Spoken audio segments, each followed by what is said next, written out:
thinking that because they're not naturally a writer, because they're not naturally a content creator, that they are a failure at content, right? Because content doesn't just mean writing. It could also mean video. It could also mean podcasts like this one. You get to really find the type of content that suits you and how you like to show up for your audience and create content. And so I think the experimentation comes, like, you're not necessarily going to know what that thing is unless you let yourself experiment. Hey friends, and welcome to the Girl Means Business podcast.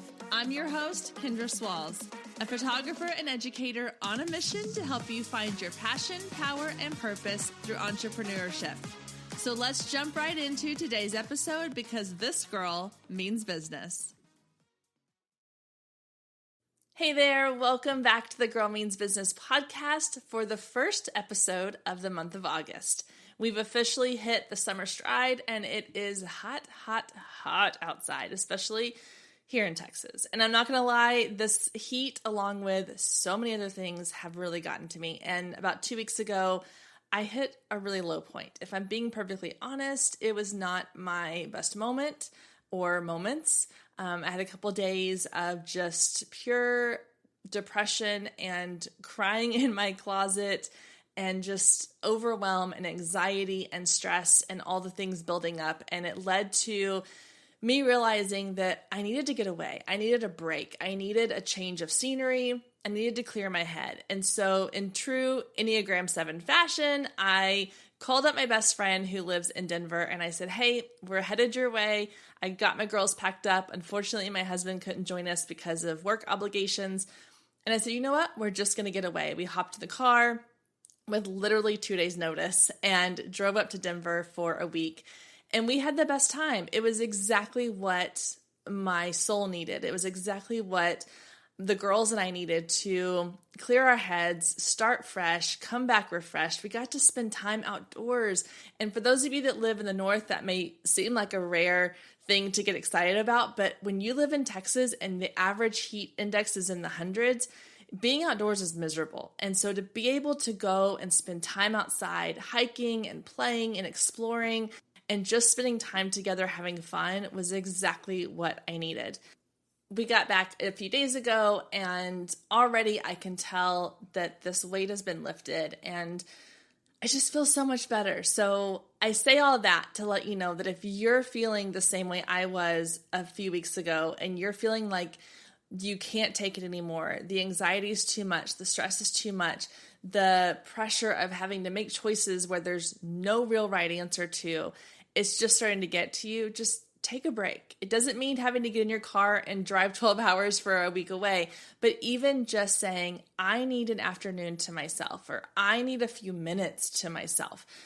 Don't be afraid to ask for those things because I felt like I shouldn't have to ask for those things because this was what I asked for. This was the life I wanted. Not the quarantine part, but the being home all the time and being with my kids all the time.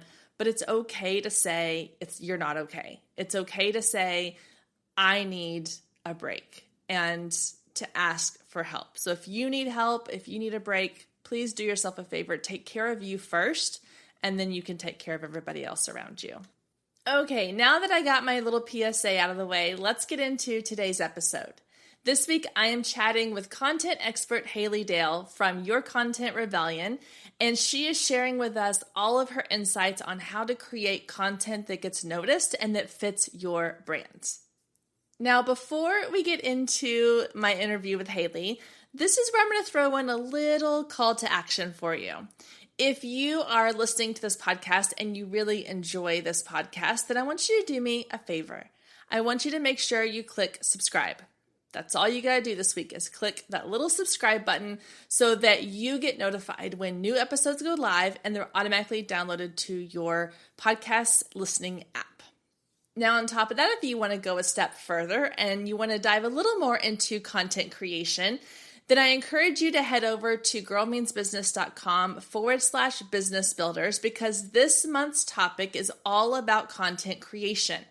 we're really diving into the different types of content that can help you grow your business. Between video, audio, visual, and written content, we're going to look at all the different ways to increase your engagement, to get new clients, and to really build up your brand recognition. So all you have to do is head over to girlmeansbusiness.com/business builders to get access to this month's content. Plus, you get access to all the previous month's content. When you log in the very first time, your content library is going to be full with all the past month's content, including ideal clients, email marketing, how to grow and build your website, how to use social media. There's so much already there waiting for you. So what are you waiting for? Go join. You promise you're not going to regret it. Head over to girlmeansbusiness.com/business builders or click the link below to access your membership today. All right, guys, I'm so excited to introduce you to Hailey from Your Content Rebellion. So let's jump into my interview starting right now. All right, guys, I'm here with Hailey. Hi, Hailey. How are you today?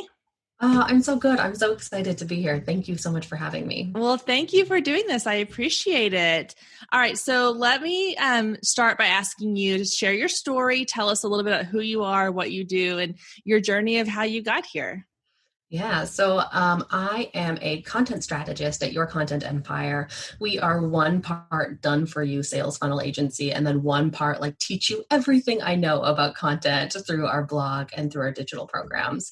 I have been at this thing for about 5.5 years. I started with it being my side hustle originally, and just over the course of like, there came a real point in that journey where I was like getting so many opportunities to start traveling and stuff that I had to go full time in it. So it's been a whirlwind. 5.5 years has gone by in the blink of an eye, but I wouldn't change anything about it. That's awesome. So with content, that obviously it ties into being able to create and write and come up with interesting things to say. So have you always enjoyed writing? Is that something that's always come naturally for you? Yeah, well, I have a background in English and a background in communications, as far as like my academic background goes. And so I think for me, I started in a communications job in the government, and I thought it was really my dream job as I came out of my master's degree. And then I quickly realized that I wasn't going to get to really use any, it was a nightmare. It was a dream turned into a nightmare kind of scenario where none of the projects I got to work on got to see the light of day because they would sit in my boss's inbox and never get to fruition, which was super frustrating. And so I actually started my business as a web design business, thinking I wanted an outlet completely as far away from writing and communications as I could get. And then with my own content, you think that I'd be writing about like web design topics, right? And branding topics, but I hated it so much. And so I was constantly writing about blogging and content strategy and sales funnels. And so I think it was about 6 months in before I realized I should have gotten that clue a lot sooner that, I could be talking about content, talking about writing still in my business. And it was still a creative outlet because I was getting to choose the projects that I was working on. And so once I made that pivot, writing and content and blogging did start to come really, really easily to me.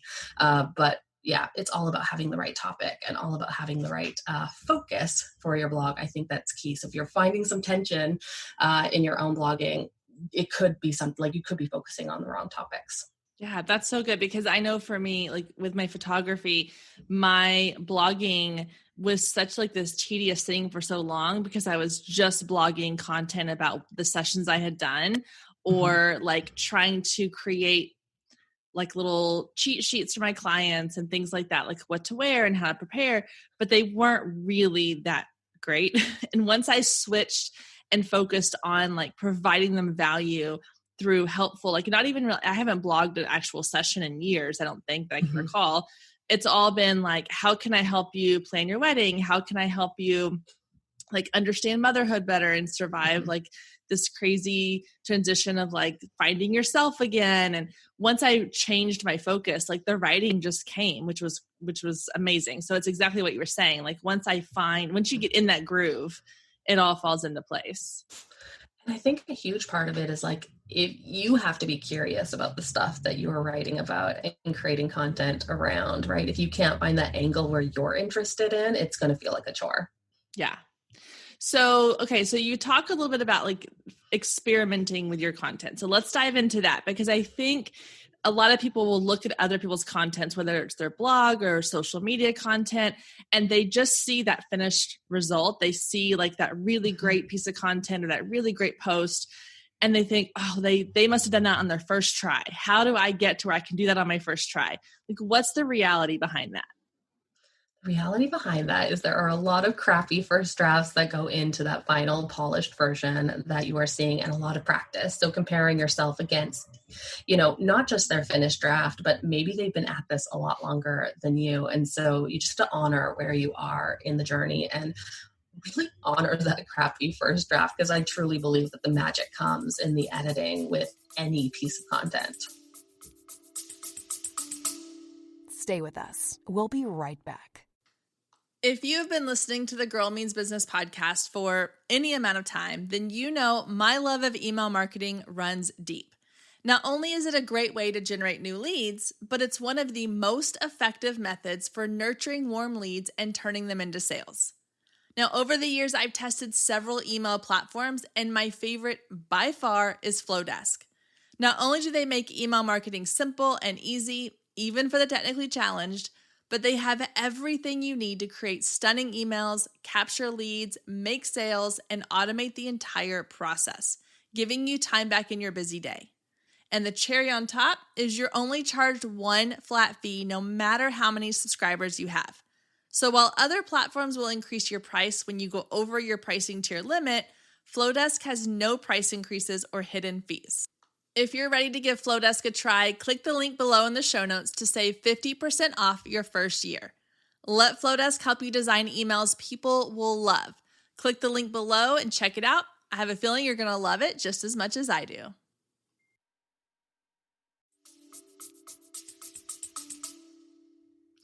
Yeah, I have gotten better at that, but I used to be like, just write it and be done. And I listened to, I think as Marie Forleo was talking, I think she was talking about email subject lines at the time, but how she'll make a list of like 30 before she actually gets the one that she uses. Mm-hmm. And when I started using that same approach of like, don't just go with the first one that pops into my head, like I have found that I'm slowly getting better at it, for coming from someone who doesn't feel like writing is my strong suit. That go back and revise and revise and revise has been huge. So what else? You talk a lot about like experimenting with different content. So talk a little more about that. Tell us kind of what that means and what that looks like. Yeah. So for me, I think like I work with a lot of clients and a lot of mastermind students who get stuck in their heads when it comes to content, and really thinking that because they're not naturally a writer, because they're not naturally a content creator, that they are a failure at content, right? Because content doesn't just mean writing. It could also mean video. It could also mean podcasts like this one. You get to really find the type of content that suits you and how you like to show up for your audience and create content. And so I think the experimentation comes like you're not necessarily going to know what that thing is unless you let yourself experiment. And so for me, experimentation is a way of taking failure out of the equation. I think that so many of us, we judge ourselves on, not producing that polished finished piece that we're maybe seeing other people come up with. And we're not embracing where we are in the journey. And we're also, not allowing ourselves to experiment in our business. So for me, experimentation and designing experiments is just a way of approaching, trying on new things and not being obsessed with the outcome, not taking ownership of that failure. If it fails and it was an experiment, it was just it was the experimentation that failed, not me. And so I'm a huge fan of like with any new thing that you want to try, whether it's like, I want to go gung-ho on Instagram for this quarter or this 90 days, or I want to try video content, all about like turning that into an experiment rather than a like binary pass or fail strategy that you're going to put in your business. So experimentation, I think, is, just frees you up to try new things and hopefully, stumble upon that thing that is your thing when it comes to content. I love what you said about not being obsessed with the results or the outcome, because I think that is so easy to fall into, where let's take Instagram, for example, you post something on Instagram and then every 20 minutes you're checking to see how many likes does it have and how much engagement does it have and is it being shared? And then, okay, I'm gonna put it on my stories and let's see how many people view it. And it can be overwhelming to get caught up in that. But I do think there's a balance between paying attention to your statistics and paying attention to the data, but then also becoming obsessed with the results that you're getting. And so somewhere in the middle, I like what you said, knowing that it's okay to put a post out there and just see what happens and not worry about, did it do this or did it do that? It's just, it is what it is. Yeah, so much of what we do also is like we come up with like some hypotheses, right? Here are some things that we think is, here are some messages that we think are going to resonate with our audience, and we will put them all out over the course of like a couple of weeks and see which one, right? We let the data speak for itself. But I think what you mentioned there about like people, posting something, going back to Instagram, like we're just like need that validation and need that feedback when we're evaluating the success or failure of our experiment, not us as the experimenters, but we want to also make sure that we're not just looking at the outcome. There's also a huge component of that is like, how much did you enjoy this process? Because if you don't enjoy the process that you're forcing yourself to create content in or market your business, you are not going to do it consistently enough to start seeing those results that you want to be seeing. Yeah, that's really good too, because like I find myself, so usually every Monday is the day that I sit down and schedule my content for the next full week. So I go like, basically Tuesday to the following Monday. And so there are some weeks that I find myself, I can sit down and like the content comes so naturally and so easily. I have tons of notes in my phone where I have heard bits and pieces of things I want to, share and put my own spin on. And then there are some days where I sit down, or some weeks where I sit down, I'm just like, I'm not feeling it right now.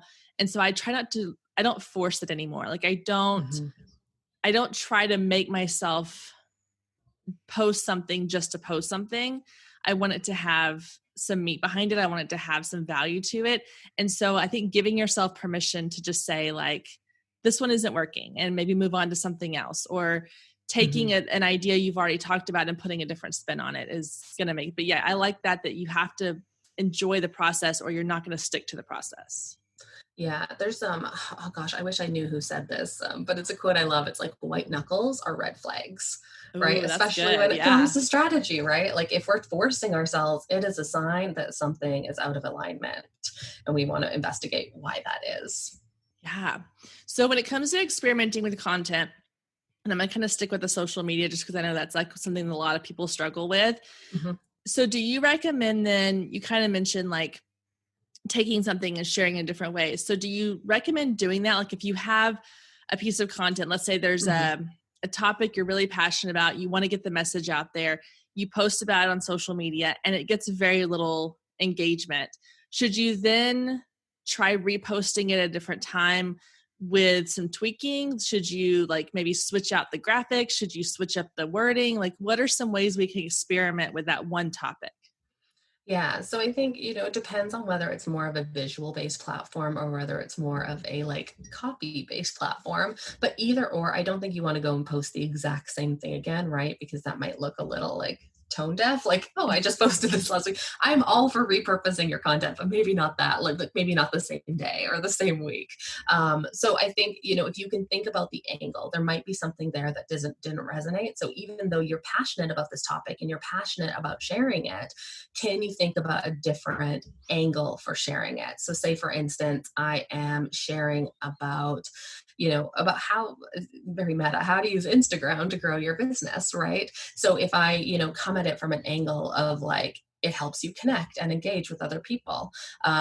If that angle maybe didn't work, maybe it's all about like, building your community. So you think about those different angles that you could potentially take in on the same topic. And so I think that's where the brainstorming comes from when you're kind of designing this messaging experiment. Gotcha. Okay. And then let's switch to kind of like blogging content, because I know that that's a really huge thing. Like I love blogging for SEO and for keeping your content on your website kind of active. So when it comes to that's a little bit longer. Obviously, you're writing more content than you are for like social media captions. So how do you help people kind of figure out what they should be writing about. Stay with us. We'll be right back. Hey photographers, are you ready to make 2024 your best year yet? Growing a business is tough. You're following all the successful photographers and experts, soaking up their best advice and downloading all their free guides, trying to replicate their success only to come up lacking, blaming yourself when their methods don't work for you. But the truth is, it isn't you.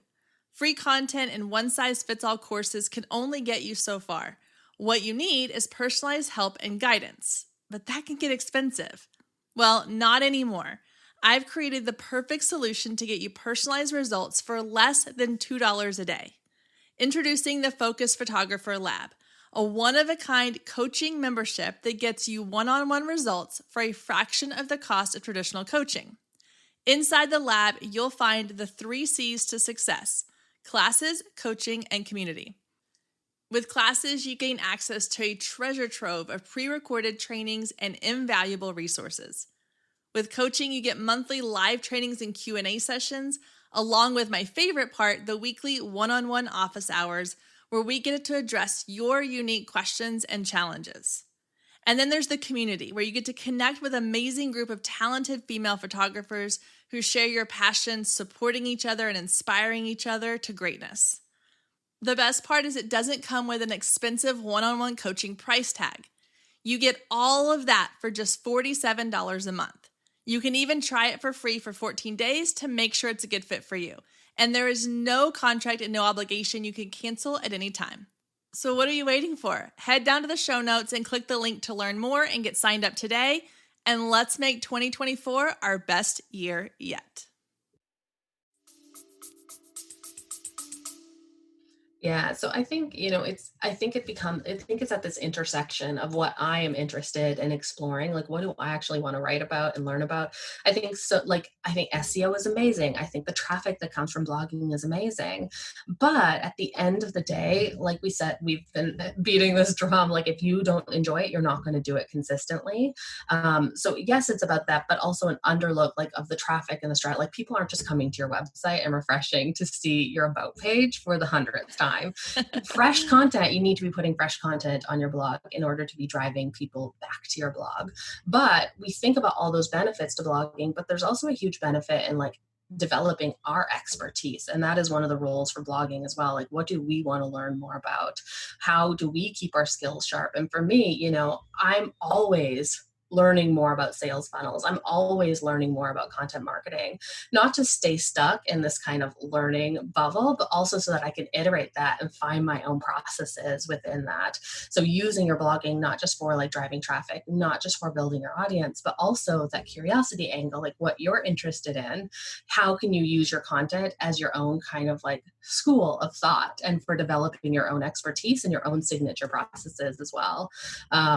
So yeah, I hope I answered the question. I'm so sorry. Yeah. No, it was good. I'm thinking as you're talking about different ideas. So this is where I get a little stuck because I love the idea of write about something you're interested in, but let's take, for example, and I won't do photography because I do that a lot. Okay. So let's say you're a, hair and makeup artist but you're really interested in the business side of things because that's what obviously you need to learn about to grow your business, but you're not going to write about that on your blog, right? Because that's not something that's for your audience. So how do you figure out what content to create for your audience that might be different than what you would be interested in for yourself? Yeah, well, hopefully you're still interested in learning different makeup techniques and different ways. So I think finding that angle, right? Tying it back to your craft and getting better at it in terms of sharing it with your audience. And then I think not just that, but looking at new things, maybe new brands, maybe new types of makeup that you're interested in exploring. So thinking that way of developing your expertise, right? And staying cutting edge or staying up to date with all of the recent developments in the makeup industry.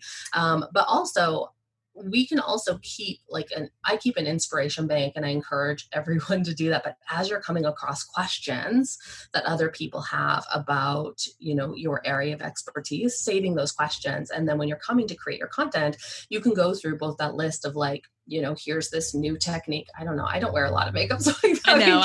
It's not my area of topics expertise. that you would, yeah, exactly. I need these blog posts. Someone write them and send them to me.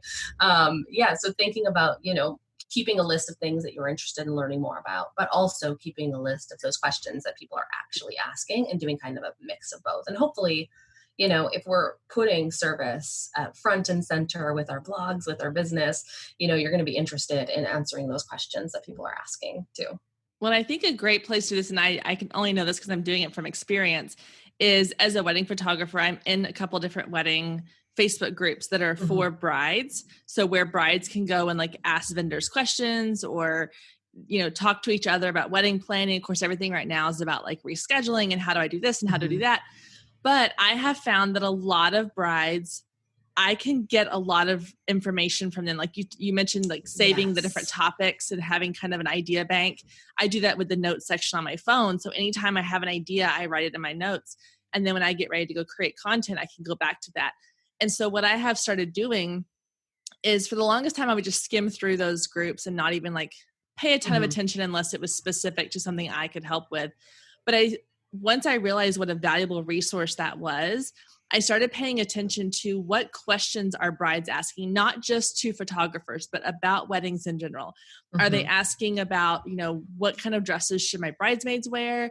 Are they asking about, what's a good budget for flowers? Are they asking about like honeymoon stuff, like registry stuff? And I would use those questions as topic starters for my blog. And so if you're talking about like a hair and makeup artist, you're like, well, I don't really know like what my audience wants, go and find your audience in these groups, whether it's a mom's group or, a group that's, I don't know, for hair and makeup, what kind of group that would be. I'm not in that industry, but other groups where your ideal client's spending time, and look for what kinds of content they're asking. Like I know, not that my daughter's old enough to wear makeup, but eventually I'm going to have 2 daughters in my house asking how to wear makeup. And for someone who doesn't wear makeup, I don't know what I'm going to, I'm going to have to ask my hair and makeup artist friends for advice. So there's a blog post for you right there. There's content you can put out on social media right there. So going to the source and figuring it out that way is a good way to experiment. I love that tip. And like those Facebook saves, you can save all of those, do like your saves and go back to them, make it really easy. Same with Instagram saves, right? You can save them as well. I think that's a really good use of those. But I also think like when you're writing a sales funnel, when you're writing a piece of copy, when you're writing a blog post, not just paying attention to the questions, but also like if you have a good process in place for saving down those topics and how they're asking, like you can have like 50 to 80% of your copy being written with other people's words too, right? In ways that they actually think and ways that they actually speak. So having, go where your clients are and hang out there and be a fly on the wall and copy and save down everything and reuse that in your own marketing. And you'll have a lot of the work done for you. I love it. I forget to use those save features. Sometimes I use it and then I never go back to it again. So I need to utilize that save feature. It'll give me space back on my notes app on my phone. So I just keep everything on my phone. I love that. Okay. So for someone who's listening and is thinking, okay, this all sounds great and fabulous, but I'm not great at writing. Like how can somebody get better at writing content? How can somebody gain confidence in writing content? I'm asking this from almost a personal perspective because I don't have that confidence in my writing. So what are some tips you have to help build that? Yeah, well, first of all, like if writing is a thing that you want to do, like practice.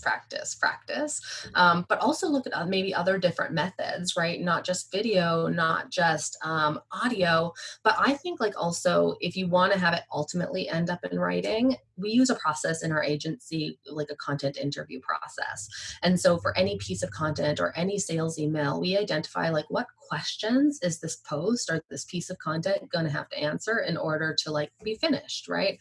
And so we will come to our clients and we'll just do a content interview with them, asking those questions. We tell them to think of it like a podcast interview, give them the questions ahead of time. And we take that and we get it transcribed. And then once it goes through our copywriters to clean it up, it's a finished piece of content. So replicating maybe potentially, right? Try it on for size, see what it feels like. But replicating that process for yourself might look like, when you have an idea for a piece of content or a blog post, having a working title, coming up with like, 3 to 5 questions that the post is going to have to answer in order to like be about that topic. And then you can even just like interview yourself, just tell everyone, yeah, I'm just going to talk to myself for a little bit here. And you can turn on something like Otter, or you can just record it in a voice note and then send it to Temi or Otter to be transcribed. And then you just have to worry about cleaning up that transcript. Truly, truly, truly embrace the crappy draft. And the magic really does come in the editing. We go through, anytime we have a piece of content, first we go through for clarity and clean it up. Our second pass is going through for clarity and making sure that everything makes sense. Our third pass is grammar. And then our fourth pass of editing is all for like brand voice and making sure we have enough of how our client and customer actually speaks in there. So like we are doing like at least 4 passes of editing through any piece of content just to make it be something that we will share. So yeah, embracing and having an editing process. That's so interesting to know. Cause honestly, I'll admit, like, I'm the type that's like, oh, I just did it. Let's put it out there. But I don't want to look at it again. Cause it, then I'm going to see all my flaws. So going back and learning to embrace that editing is definitely, I think, going to help. And even with, I think of editing with like the longer content, the blog posts, things like that. But even with social media, being able to go and putting down your first idea. And this is why I love like scheduling tools, like I use Later, and I love it because I can write it, or even sometimes I'll do it in a Google Doc and like get my thoughts out first. And then if it's just a jumbled mess of thoughts, I can go back and kind of rearrange them into something that makes sense. But taking the time to really think through like what I'm saying, it helps. And I may not do it 4 times over my social media content, but I will give it a second glance. And I used to just post and walk away and like hope it was good enough. And then my husband would always come back with, you misspelled this, or you left a word out, or you did this. I'm just like, so I've gotten better. He's kind of helped me get better at making sure that it's just technically good, but then also that it resonates with my audience too. Grammarly is your friend. I think like that final little piece, popping it in there, or, having someone in your team, even if that means your husband, to review it and edit it for you. But yeah, sometimes we look at things so many times that we stop noticing things as well. Well, because you know what you want it to say. And so you see it that way when you read it, you don't catch the little bitty things. So yeah, having kind of another filter to put it through definitely helps. One of my favorite tips for that is like to highlight it. And then on your phone, or on your computer, you can go through like their accessibility options so that it has like that voice that text to voice, and you can have the robot voice read it to you. And I always notice mistakes that way too, is having it read out loud. Plus, I think on Mac, I'm not sure about like PC. I'm sure all of them have these kind of accessibility options. You can also increase the speed so it can speak a little faster than that typical robot voice.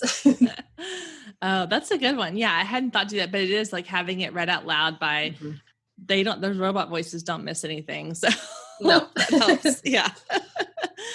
Okay. So let's talk a little bit more about social media content. I know that's a really, really big one. So when it comes to social media content, what tips do you have because that's something you're posting regularly. I mean, obviously with blog posts, you're not going to, some people are doing those daily, but most people are doing those probably weekly-ish, somewhere around there. Whereas with the social media content, it's supposed to be short and easy to consume and give you value and be interesting and be eye-catching and all these things that it has to be. And then you have to recreate that magic multiple times a week, or sometimes multiple times a day, depending on the platform. So what tips do you have for helping us to come up with large amounts of content that still is interesting to our audience? Yeah, I think that's where repurposing comes in. I also think like there is a huge element of focus here. I don't think that you should be trying to go 100% on all of like the social media platforms at the same time. I think that's a recipe for disaster, or a recipe of falling off the wagon and like writing yourself off as a failure, even though it was the only failure you had was miscalculating your ability to like show up on these platforms consistently in all of them. So I think the first step is to really we choose what platform am I going to be showing up consistently on. I think there's a big difference between your active platforms and your amplification channels. And so some of them, we just kind of repurpose content, or we have some different messages that go out there, we schedule and we automate. And then there's these other ones that we are showing up a bit more regularly. Like Instagram has if you're choosing Instagram as the place where you're going to show up, there's a huge burden of content there if you're going to do Instagram well, right? So once you have that platform chosen where you want to show up, like really understanding the type of content that does best there, right? Is this a visual-based platform? Is this a message-based platform? Am I going to be doing stories? So do I need to show up a bit more spontaneously rather than writing things in advance? So just whatever you choose, know that platform really well and how you can do that stuff. I think, for me, when it comes to my weekly content, I think of it as a bundle. And so there is a theme, and that theme really is reverse engineered from whatever the topic of my blog is that week. And that is also, the theme for my social media channels. So I will have a promo message for my blog post. And then I'll also have like 3 or 4 discussion questions, right? Just aimed at kind of getting the conversation going. So thinking of it that way, I think you can also take out pieces of your blog and basically, post micro blogs, the different sections of your blog as well. So thinking creatively about those things. It kind of depends on what platform you're using, right? Because it's much different Twitter than Instagram. Yeah. I like the theme idea because my brain works the best when I have like a system to fall into. Mm-hmm. And so I've tried to do that because Instagram is my biggest platform. Mm-hmm. I love Instagram. And so with the podcast page, I try to somewhat stick to whatever the content for that week's episode is. But then I also kind of add in a couple of little extra things here and there. With my photography page, what I have found that works best for me is because I cover a couple different genres of photography, and I also want to put like myself in there and that personal connection, is I have like a daily theme. So like Monday is like Motivation Monday. And so on Monday, I try to talk about something inspiring and like, you got this, you can like, let's do this. This is going to be a great week. And then Tuesday is all about, like I do stock photography. So it's all about like stock photography. And then Wednesdays is weddings, Thursdays is branding, and Fridays is boudoir. And I've had some people, when I tell them that, they're like, yeah, but don't people like recognize that pattern? I'm like, first of all, nobody's looking at my feed and looking for that pattern. They're just not. Like very rarely is somebody going to go to my Instagram feed and like nitpick through how often does she post about weddings? How often does she post about boudoir? They just don't do that. Secondly is I feel like too, like they forget, like absolutely. I'm just trying like kind of go back to what you said is like, if you don't enjoy it, you're not going to follow through on it. And that's the system that has worked for me, is I know I can sit down and create 5 pieces of content per week that fall into that pattern, and it makes it easy for me and it's fun for me. And I'm not sitting there like looking at a blank page going, okay, what am I going to talk about this week? So that's been helpful. Like that theme idea is really helpful. Like if you have a blog post coming out, work around that theme. Or if you have, I've seen some people do different things. Like one week it might be all about, this part of your business. And the next week it's all about this part of your business. And, so there's different ways to do it to keep it interesting. I love themes, and I like to think of them as like constraints too, right? When we are sitting in front of a blank page, that's really difficult. That's really intimidating, is that blank page. But if we know like something specific, like boudoir or wedding, like we're putting a constraint around that, and we just have to fill that bucket, which is a lot easier than say a blank slate, where it can really be anything. Yeah, absolutely. Awesome. Well, okay. So tell us about this book that you have coming out that we're excited about. Yay. Yeah. Well, Your Content Rebellion is the name of the book. And it really came out of observations I had of my peers and the things that we were going and the pressure we were putting on ourselves when it comes to content. And I think, if anything, this interview and our conversation today, Kendra, has really shown is like there are a million ways to do content. And so it's probably going to take some experimentation to find the strategy and the system and the workflow for content that is going to work for you. So this book is all about, it's based on play shops. And so each chapter is a play shop that you are basically going through an experimental approach to find your content voice, to find your content workflow, to find your content, form, whether it's going to be written, video, or audio. So it's through this process of experimentation that by the end of it, you have your content rebellion plan. And the rebellion piece comes in is that there are so many shoulds and people telling us the way we should be creating content. So the rebellion comes in, like, let's find a way that works for you. So yeah, that's the book. I'm really excited to share it with people. It comes out June 1st, so which may be after you're listening to, so it might already be out. But either way, yeah, I'm so excited.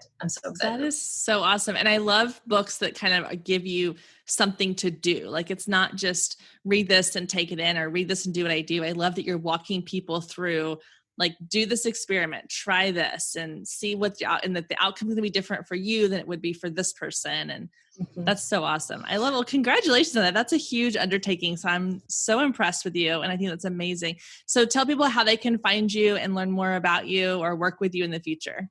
Yeah, well, first off, if you want to grab a copy of the book, if you go, just for podcast listeners, if you go to yourcontentrebellion.com/special, I created a course that actually goes along with the program and you can get it for free. So if you grab a copy of the book, bring your receipt number and you can actually grab that for yourself. Otherwise, you'll find me at Your Content Empire, kind of on all the platforms, or yourcontentempire.com. That's amazing. And I have all those links for everybody in the show notes, so they can just scroll down and click on those. And I'll have a link for the book and for the little free course you're offering for our listeners. So thank you for doing that. I appreciate it. Oh, I'm so excited thank you for letting me share it with them. Yeah. Okay. So my last question for you that I ask a lot of my guests is, if your best friend came today and said, okay, Hailey, I'm going to have this idea for a business. I want to get things started, but I don't know what to do next. What would be your number one piece of advice you would give?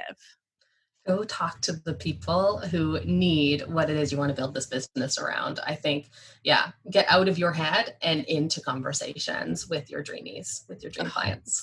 So good. I wish that's something I had known when I was starting my business, because so many people make it about what they want to put into the world instead of what the world needs them to put into the world. So great advice. Well, thank you so much for taking time to be here today. I really appreciate it. And I'm so excited to read your book. I hope everybody goes and purchases it and then downloads their little free course. And I hope to have you on again in the future and see what else you're up to. So thank you so much for joining. Oh, thank you so much for having me. This has been so fun.